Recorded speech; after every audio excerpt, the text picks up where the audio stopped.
Hello everyone, welcome to my channel. तो आज हम लोग देखें, आज हम लेकर के आए हैं एनसीईआरटी बुक क्लास 10 को, जिसमें आज का चैप्टर है विनिर्माण उद्योग, चैप्टर 6 को लेकर के आए हैं। तो पिछले वीडियो में हम लोगों ने देखा था विनिर्माण उद्योग क्या है और विनिर्माण उद्योग का महत्व। और आज हम लोग देखेंगे इस चैप्टर का टॉपिक है रसायन उद्योग। तो विनिर्माण उद्योग को हम लोगों ने पढ़ा था कि कच्चे माल को मूल्यवान उत्पाद में बनाकर अधिक मात्रा में वस्तुओं का उत्पादन करने की प्रक्रिया को विनिर्माण या फिर वस्तु निर्माण कहते हैं। तो कोई भी कच्चे माल से कोई भी वस्तु को अधिक मात्रा में बना करके और उसको बाजार में ले जा करके और बाजार में ले करके और उपभोक्ता के पास पहुंचाया जाता है उसको। तो कोई भी वस्तु को कच्चे माल से कोई मूल्यवान वस्तु को उत्पादन करना, उसी को बोलते हैं विनिर्माण कहा जाता है उसको। और विनिर्माण के महत्व को भी हम लोग पिछले वीडियो में देखे थे हम लोग कि विनिर्माण का महत्व क्या होता है। तो विनिर्माण का महत्व में हम लोग देखा था कि इससे कृषि को आधुनिक बनाने में मदद मिलती है, इससे लोगों को आय के लिए कृषि पर निर्भरता कम हो जाती है और इससे प्राइमरी और सेकेंडरी सेक्टर में रोजगार के अवसर बढ़ाने में भी मदद मिलता है विनिर्माण उद्योग से। इससे बेरोजगारी और गरीबी दूर करने में भी मदद मिलती है विनिर्माण उद्योग से। और विनिर्माण उद्योग से निर्यात बढ़ता है, जिससे विदेशी मुद्रा भी हमारे देश में आती है विदेशी मुद्रा। और बड़े पैमाने पर विनिर्माण होने से देश में संपन्नता आती है। तो इस प्रकार से हम लोगों ने देखा था। इसके अलावा हम लोगों ने देखा था कि राष्ट्रीय अर्थव्यवस्था में विनिर्माण उद्योग का क्या योगदान होता है। तो बहुत महत्वपूर्ण योगदान है इसका अर्थव्यवस्था में। सकल घरेलू उत्पाद, जिसको जीडीपी बोलते हैं, तो इसमें उद्योग का कुल शेयर आपको पता होगा, पिछले वीडियो में ही हम इसको पढ़ाए थे। 27% है इसका शेयर।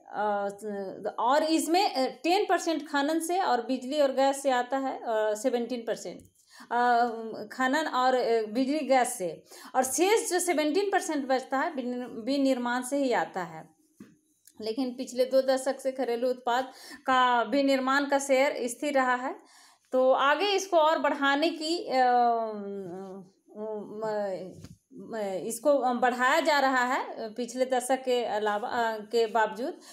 पिछले दशक में विनिर्माण की वृद्धि दर 7% रही और 2003 से यह वृद्धि दर 9% से 10% के बीच में रही है। तो अगले दशक के लिए कम से कम 12% की वृद्धि की आवश्यकता है और इसको बढ़ाने पर जोर दिया जा रहा है। उसके बाद हम लोग देखे थे कि उद्योग की अवस्थिति क्या होता है। तो कच्चे माल की उपलब्धता होनी चाहिए। उद्योग को प्रभावित करने वाले कारक, तो हम लोग पढ़े थे कि उद्योग को प्रभावित करने वाले कारक होते हैं कच्चे माल। तो कच्चे माल की उपलब्धता होनी चाहिए उद्योगों के लिए, और श्रम की उपलब्धता होनी चाहिए, पूंजी की आवश्यकता होती है उसमें, और ऊर्जा की उपलब्धता होनी चाहिए, बाजार की उपलब्धता, क्योंकि तैयार माल को बाजार में ही ले जा करके बेचा जाता है और उपभोक्ता सीधे उसको खरीदते हैं और उसको उपयोग में लाते हैं। तो बाजार की भी आवश्यकता पड़ती है। आधारभूत ढांचे की उपलब्धता की भी जरूरत पड़ती है। तो इसके अलावा हम लोगों ने देखा था कि उद्योग के प्रकार कौन कौन से होता है। तो कृषि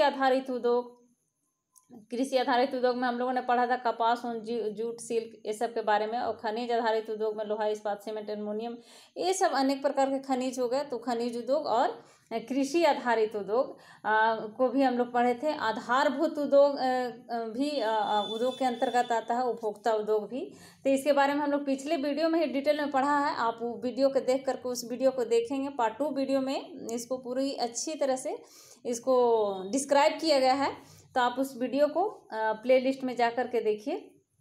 इसके अलावा सार्वजनिक या पब्लिक सेक्टर, स्वामित्व के आधार पर जो उद्योग होता है, private sector, joint sector, cooperative sector, सारे वीडियो 2 में, इस चैप्टर का वीडियो 2 में हम इसको डिटेल में डिस्क्राइब किए हैं। तो आज हम पढ़ेंगे रसायन उद्योग को हम लोग पढ़ेंगे रसायन उद्योग। तो रसायन उद्योग क्या है। तो भारत में रसायन उद्योग तेजी से विकसित हो रहा था, फैल रहा है।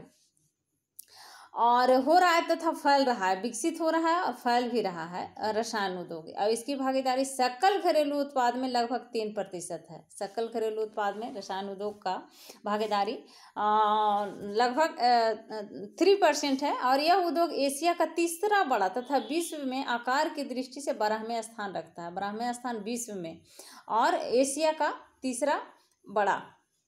और इसमें लघु तथा बृहद दोनों प्रकार की विनिर्माण इकाइयां सम्मिलित हैं। हम पिछले वीडियो में लघु उद्योग और बृहद उद्योग के बारे में भी हम उसमें चर्चा किए थे। तो लघु उद्योग किसको कहते हैं, एक बार फिर उसको थोड़ा सा समझते हैं। तो लघु उद्योग जिसमें 1 करोड़ मूल्य, लगभग 1 करोड़ मूल्य का निवेश किया जाता है, पूंजी का निवेश किया जाता है, सॉरी मूल्य नहीं, पूंजी का निवेश किया जाता है, तो लघु उद्योग के अंतर्गत आता है। और बृहद उद्योग जिसमें 1 करोड़ से अधिक पूंजी का निवेश किया जाता है उसको बृहद उद्योग कहा जाता है। तो लघु तथा बृहद दोनों प्रकार की विनिर्माण इकाइयां सम्मिलित है इसमें। और अकार्बनिक और कार्बनिक दोनों क्षेत्रों में तीव्र वृद्धि दर्ज की गई है रसायन उद्योग में। तो अकार्बनिक रसायनों में सल्फ्यूरिक अम्ल, उर्वरक, कृत्रिम वस्त्र, प्लास्टिक, गोंद, रंगाई, डाई, रंग रंगाई के लिए और पेंटिंग के लिए जिसको बोलेंगे, और डाई आदि के निर्माण में प्रयुक्त होता है। ये अकार्बनिक रसायन में सल्फ्यूरिक अम्ल को इसको उपयोग में लाते हैं। उसके अलावा नाइट्रिक अम्ल, क्षार, सोडा, ईश, कांच, साबुन, शोधक या फिर अपमार्जक कागज में प्रयुक्त होने वाले ये सब रसायन हैं तथा कास्टिक सोडा आदि सम्मिलित है इसके अंतर्गत। और इस उद्योग का देश में विस्तृत फैलाव है। तो क्या आप बता सकते हैं कि ऐसा क्यों है?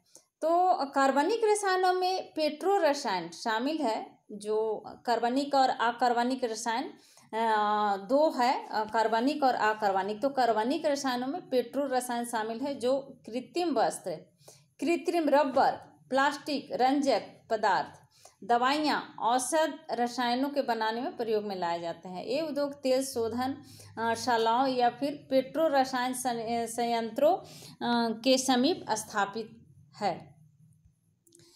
तो इसमें रसायन उद्योग को हम देखें कि 3% इसका रसायन उद्योग का भागीदारी है।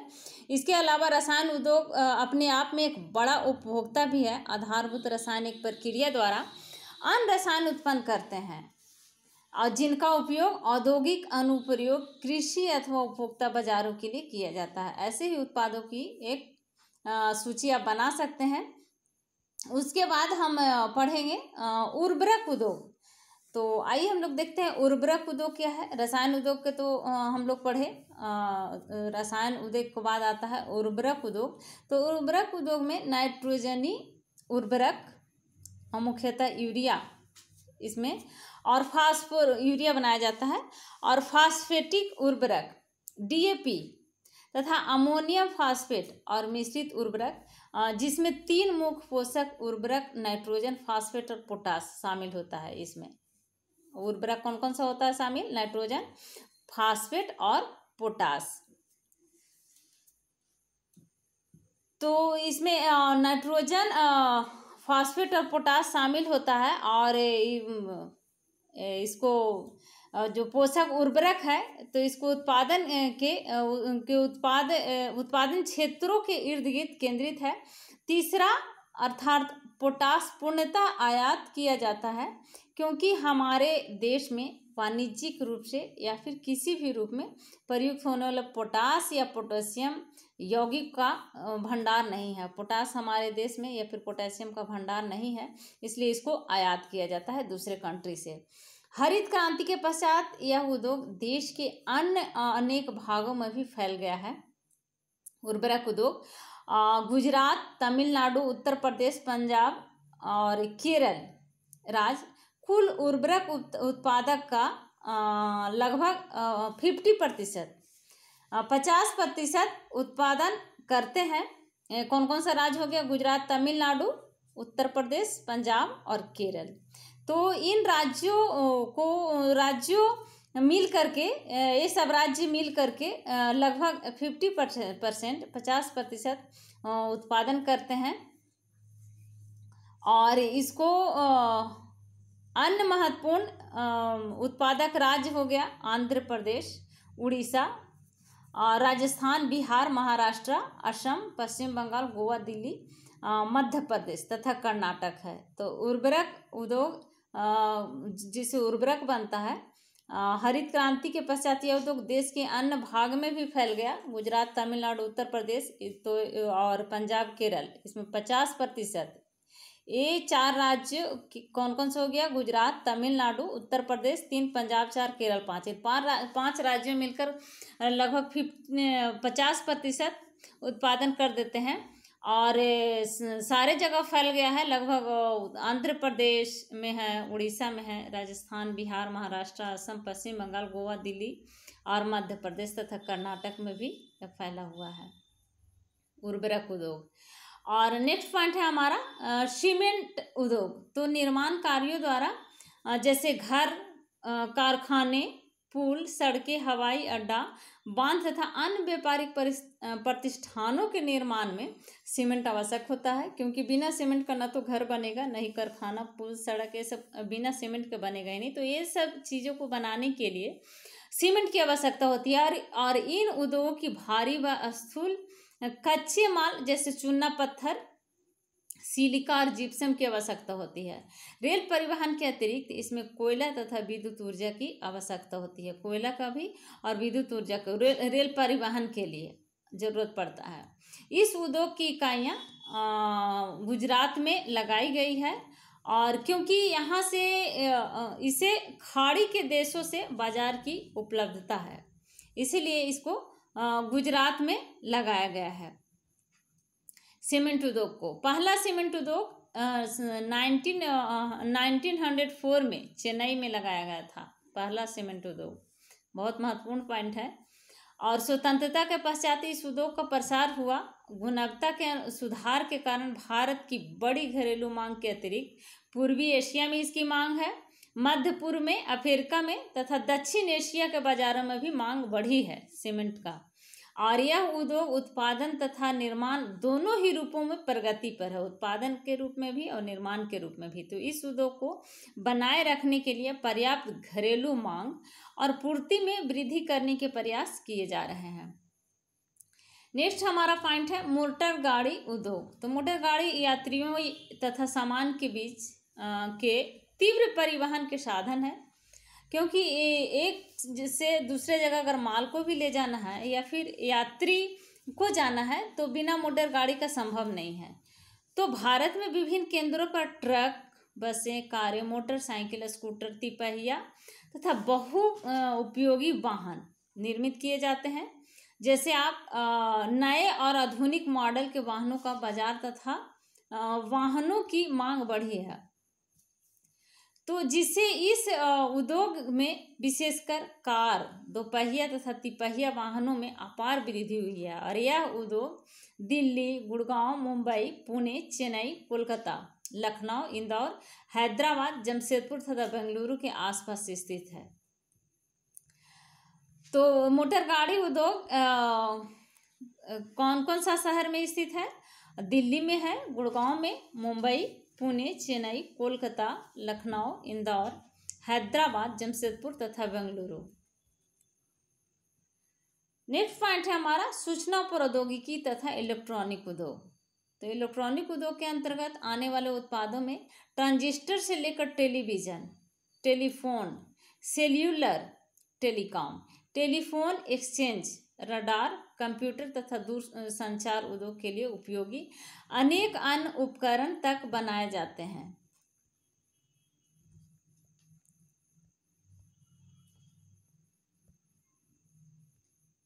इसके अलावा बेंगलुरु भारत की इलेक्ट्रॉनिक राजधानी के रूप में उभरा है। इलेक्ट्रॉनिक राजधानी के रूप में भारत का इलेक्ट्रॉनिक राजधानी के रूप में कौन सा शहर उभर करके आया है? तो बेंगलुरु है भारत का इलेक्ट्रॉनिक राजधानी के रूप में उभर करके आया है। इलेक्ट्रॉनिक सामान के अन्य महत्वपूर्ण उत्पादक केंद्र है, जैसे मुंबई, दिल्ली, हैदराबाद, पुणे, चेन्नई, कोलकाता तथा लखनऊ उत्पादक इलेक्ट्रॉनिक सामान का उत्पादक केंद्र है। इस उद्योग का सर्वाधिक संकेंद्रण बेंगलुरु, नोएडा, मुंबई, चेन्नई हैदराबाद और पुणे में है। और यह भी अत्यंत रोचक है कि भारत में सूचना प्रौद्योगिकी उद्योग के सफल होने का कारण हार्डवेयर और सॉफ्टवेयर का निरंतर विकास, हार्डवेयर और सॉफ्टवेयर का विकास के कारण ही सूचना प्रौद्योगिकी उद्योग में सफलता मिली है, हार्डवेयर और सॉफ्टवेयर का विकास के कारण। नेक्स्ट पॉइंट है हमारा औद्योगिक प्रदूषण तथा पर्यावरण निम्नीकरण। तो औद्योगिक प्रदूषण तथा पर्यावरण निम्नीकरण, यद्यपि उद्योगों की भारतीय अर्थव्यवस्था की वृद्धि विकास में महत्वपूर्ण भूमिका है, तथापि इसके द्वारा बढ़ते वायु, भूमि, जल तथा पर्यावरण प्रदूषण को भी नकारा नहीं जा सकता। इसके औद्योगिक प्रदूषण तथा पर्यावरण निम्नीकरण उद्योग की भारतीय अर्थव्यवस्था की वृद्धि और विकास में महत्वपूर्ण भूमिका तो निभाया है, लेकिन इसके द्वारा भूमि, पर्यावरण, वायु और जल पर्यावरण क्या जो ये प्रदूषण जो बढ़ा है उसको नकार नहीं सकते हम, इसको नकारा नहीं जा सकता, क्योंकि प्रदूषण बढ़ाने में औद्योगिक का बहुत ही महत्वपूर्ण हाथ होता है। उद्योग 4 प्रकार के प्रदूषण के लिए उत्तरदायी होता है: वायु, जल और भूमि और ध्वनि प्रदूषण। वायु प्रदूषण भी होता है उद्योग से, और जल प्रदूषण और भूमि प्रदूषण। प्रदूषण करने वाले उद्योग में ताप विद्युतगिरी भी सम्मिलित होता है।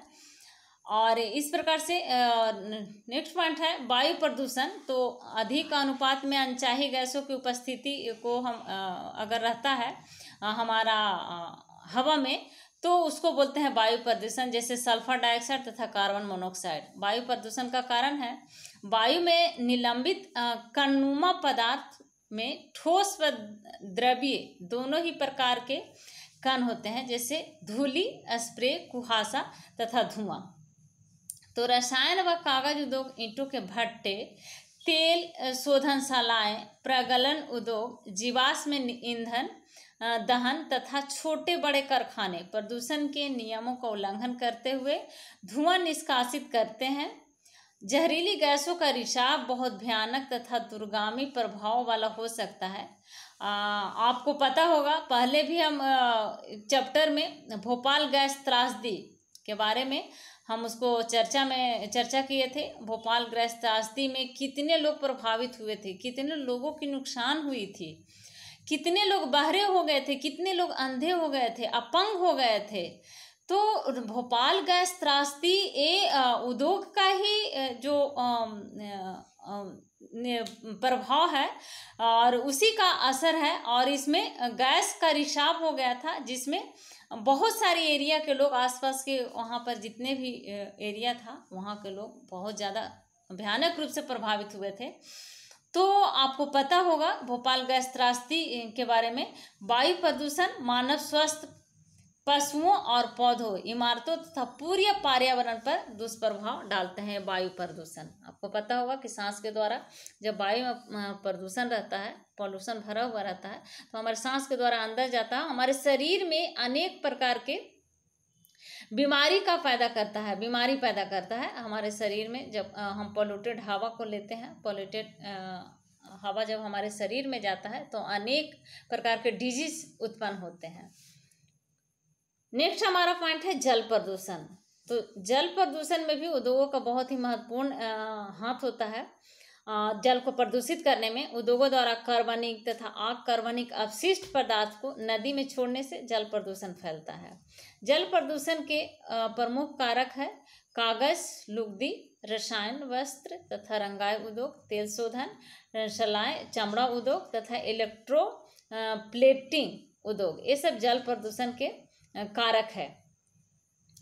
तो जल प्रदूषण भी उद्योग से जल प्रदूषण, वायु प्रदूषण और भूमि प्रदूषण, ये सब उद्योग से प्रदूषण फैलता है। तो जो रंग, अपमार्जक, अम्ल तथा लवण, तो भारी धातुएं, जैसे भारी धातु में क्या हो गया, शीशा, पारा और कीटनाशक, उर्वरक, कार्बन, प्लास्टिक और रबर सहित कृत्रिम रसायन आदि जल में वाहित करते हैं। तो जल में कल कारखानों के द्वारा, उद्योग फैक्ट्रियों के द्वारा अपशिष्ट पदार्थ को, कार्बनिक और अकार्बनिक पदार्थ को नदी या नाले में जब बहा दिया जाता है तो जल में मिल करके इसको, जल को प्रदूषित कर देता है और इस प्रकार से जल प्रदूषण होता है। तो भारत के मुख्य अपशिष्ट पदार्थों में फ्लाई ऐश, फास्फोजिप्सम तथा लोहा इस्पात की अशुद्धियाँ है। और उसके बाद हम लोग देखेंगे तापीय प्रदूषण। तो तापीय प्रदूषण क्या है? जब कारखानों तथा ताप घरों में गर्म जल को बिना ठंडा किए ही नदियों तथा तालाबों में छोड़ दिया जाता है। बिना ठंडा किए, जैसे ही कारखाने से गर्म जल निकला उसको नदी तालाब में छोड़ दिया जाता है, बिना ठंडा किए ही डायरेक्टली नदी या तालाब में छोड़ देने से तो जल में तापीय प्रदूषण होता है। जलीय जीवन पर इसका बहुत बड़ा प्रभाव देखने को मिलता है, बहुत बड़ा प्रभाव होता है। परमाणु ऊर्जा संयंत्रों के अपशिष्ट व परमाणु शस्त्र उत्पादक कारखानों से कैंसर, जन्मजात विकार तथा अकाल प्रसव जैसी बीमारियां होती है। मृदा व जल प्रदूषण आपस में संबंधित है। मलबे का ढेर, विशेषकर कांच, हानिकारक रसायन, औद्योगिक बहाव, पैकिंग, लवण तथा कूड़ा करकट मृदा को अनुपजाऊ बनाता है। मृदा को उर्वरक शक्ति, उससे मिट्टी का जो उर्वरक शक्ति होता है उसको खत्म कर देता है। वर्षा जल के साथ ये प्रदूषक जमीन से रिश्ते हुए भूमिगत जल तक पहुंचकर उसे भी प्रदूषित कर देते हैं। जो भौम जल होता है, भूमि के अंदर जो जल होता है, उसको भी बरसात के मौसम में रिश्ते भूमि जल के पास पहुंच करके भूमि जल को भी प्रदूषित कर देते हैं। तो इस प्रकार से जल प्रदूषण और भूमि प्रदूषण दोनों तरह से इसका इफेक्ट पड़ता है। नेक्स्ट पॉइंट है हमारा ध्वनि प्रदूषण। तो ध्वनि प्रदूषण से खिन्नता तथा उत्तेजना ही नहीं बल्कि श्रवण असक्षमता, हृदय गति यानी सुनने की जो क्षमता होती है वो नष्ट हो जाता है। हृदय गति पर भी इसका प्रभाव पड़ता है। रक्तचाप तथा अन्य कायिक व्यवस्थाएं भी बढ़ती है। तो अनचाही ध्वनि उत्तेजना व मानसिक चिंता का स्रोत है। औद्योगिक तथा निर्माण कार्य कारखानों के उपकरण, जनरेटर, लकड़ी चीरने के कारखाने, गैस यांत्रिकी तथा विद्युत ड्रिल भी अधिक ध्वनि उत्पन्न करते हैं। तो इस प्रकार से भी ध्वनि प्रदूषण होता है और हमारे लिए बहुत ही नुकसानदायक होता है। इससे हृदय गति तेज हो जाती है, हृदय गति पर असर पड़ता है। सुनने की क्षमता, श्रवण अक्षमता होती है इससे, और खिन्नता इससे उत्पन्न होता है, उत्तेजना उत्पन्न होता है। तो ये है ध्वनि प्रदूषण। उसके बाद हम लोग आते हैं पर्यावरणीय निम्नीकरण की रोकथाम। तो पर्यावरणीय निम्नीकरण की रोकथाम हम कैसे करेंगे? तो कारखानों द्वारा निष्कासित 1 लीटर अपशिष्ट से लगभग 8 गुना, सोच लीजिए, 1 लीटर अपशिष्ट से लगभग 8 गुना स्वच्छ जल दूषित होता है।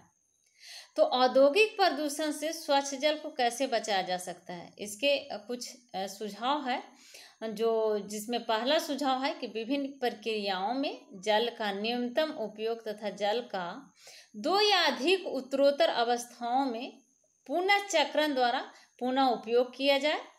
और दूसरा पॉइंट है कि जल की आवश्यकता पूर्ति हेतु वर्षा जल को संग्रहण किया जाए। जल की आवश्यकता को पूर्ति करने के लिए वर्षा का जल को संग्रहित करके उसको यूज में लाया जाए। और तीसरा पॉइंट है कि नदियों व तालाबों में गर्म जल तथा अपशिष्ट पदार्थों को प्रवाहित करने से पहले उनका शोधन करना चाहिए। औद्योगिक अपशिष्ट या शोधन 3 चरणों में किया जा सकता है।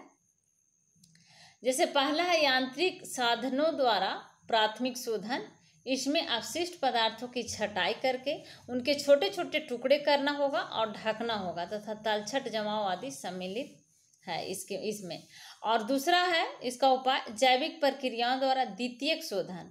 और तीसरा है जैविक, रासायनिक तथा भौतिक प्रक्रियाओं द्वारा तृतीय शोधन। इसमें अपशिष्ट जल को पुनर्चक्रण द्वारा पुनः प्रयोग योग्य बनाया जाता है। जहाँ भूमिगत जल का स्तर कम है वहाँ उद्योगों द्वारा अधिक निष्कासन पर कानूनी प्रतिबंध होना चाहिए। वायु में निलंबित प्रदूषण को कम करने के लिए कारखानों में ऊंची चिमनियाँ लगानी चाहिए। ऊंची चिमनियों से पॉल्यूशन नहीं फैलता है। पॉल्यूशन जो धुआं होगा पूरा ऊपर जाएगा आसमान की ओर। तो ऊंची चिमनी लगानी चाहिए। चिमनियों में इलेक्ट्रोस्टैटिक अपक्षेपण होता है उसको, और स्क्रबर उपकरण तथा गैसीय प्रदूषक पदार्थों को जड़त्वीय रूप से पृथक करने के लिए उपकरण होना चाहिए। इस प्रकार का उपकरण लगाना चाहिए। कारखानों में कोयले की अपेक्षा तेल व गैस के प्रयोग से धुएं के निष्कासन में कमी लाई जा सकती है। कोयले की अपेक्षा अगर तेल या गैस का प्रयोग करते हैं तो इससे भी इसमें पॉल्यूशन में कमी लाया जा सकता है, धुएं में कमी लाया जा सकता है, धुएं के निष्कासन में कमी आ सकती है। मशीन व उपकरणों का उपयोग किया जा सकता है तथा जेनरेटरों में साइलेंसर लगाया जा सकता है। तो ऐसी मशीनरी का प्रयोग किया जाए जो ऊर्जा सक्षम हो तथा कम ध्वनि प्रदूषण करे। तो इस प्रकार से हम छोटी छोटी पॉइंट को ध्यान में रख करके हम इसको ध्वनि प्रदूषण, जल प्रदूषण से, भूमि प्रदूषण से बचा सकते हैं। ध्वनि अवशोषित करने वाले उपकरणों के इस्तेमाल के साथ कानों पर शोर नियंत्रण उपकरण भी पहनने चाहिए। और इसके अलावा सतत पोषणीय विकास की चुनौतियों के लिए पर्यावरणीय संचेतना से युक्त आर्थिक विकास की जरूरत है। तो भारत में अब है नेक्स्ट पॉइंट है हमारा राष्ट्रीय ताप विद्युत ग्रह द्वारा दिखाया गया मार्ग। एनटीपीसी के द्वारा जो मार्ग दिखाया गया है, आइए उसको एक बार देख लेते हैं कि एनटीपीसी के द्वारा क्या मार्ग दिखाया गया है। तो भारत में राष्ट्रीय ताप विद्युत गृह कॉर्पोरेशन विद्युत प्रदान करने वाली मुख्य निगम है और इसके पास पर्यावरण प्रबंधन तंत्र के लिए ISO प्रमाण पत्र है। और यह निगम प्राकृतिक पर्यावरण और संसाधन जैसे जल, खनिज तेल, गैस तथा ईंधन संरक्षण नीति का हिमायती है तथा इन्हें ध्यान में रखकर ही विद्युत संयंत्रों का स्थापना करता है। ऐसा निम्न उपाय द्वारा संभव है, जिसमें पहला उपाय है आधुनिक तकनीकों पर आधारित उपकरणों का सही उपयोग करके तथा विद्वान उपकरणों में सुधार, और दूसरा है अधिकतम राख का इस्तेमाल कर अपशिष्ट पदार्थों का न्यून उत्पादन। जो अपशिष्ट पदार्थ होगा उसको कम से कम उत्पादन करना। और इसका काम क्या है, इसको कैसे हम करेंगे, अधिकतम राख का इस्तेमाल करके। तो अधिकतम राख का इस्तेमाल कर अपशिष्ट पदार्थों का न्यून उत्पादन करना।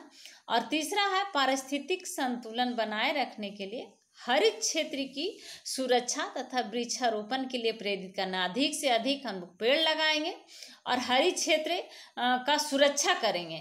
तो इस प्रकार से हम वायु प्रदूषण, जल प्रदूषण और भूमि प्रदूषण, ध्वनि प्रदूषण, इस सब प्रदूषण को रोक सकते हैं।